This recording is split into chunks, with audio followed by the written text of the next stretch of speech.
Habaq urang ketika almarhum Abu Tu digambah di mantau udik terutlah Pak Camat Kecamatan Pesangan Selatan di Matang Lempang Doa. Gejak rumah Abu Tu dalam acara silaturahmi sekaligus diundang Abu untuk hadir maulid di kantor camat. Bak watanya naulun tuan di rumah dalam sela-sela pegahaba dengan almarhum nekun Abu watanya. Tentu pegat mulutnya adalah bertakdim but mulia. Bek hagai-hagai dan pegang mulutnya bida'ah. Karena lun takut apabila orangnya tak pegang maulidnya bida'ah, lun takut kena almarhum bawatanya. Urut kiamat kena Rasulullah han gebantu, Rasulullah han gebi syafaat kepada ditanya.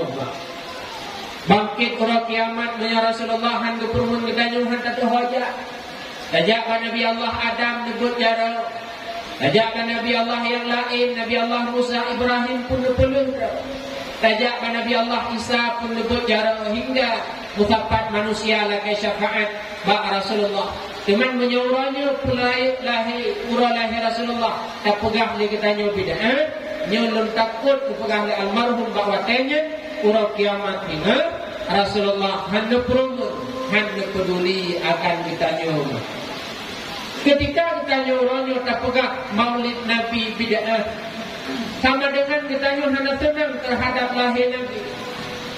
Ataupun kita nyuruh dengan bahasa tak pegang mulutnya bida'ah, tanpa tersadari mungkin dengan bahasanya tanya telah menghina Rasulullah.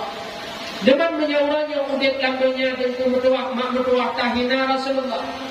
Allah akan menunjuk bala kepada kita.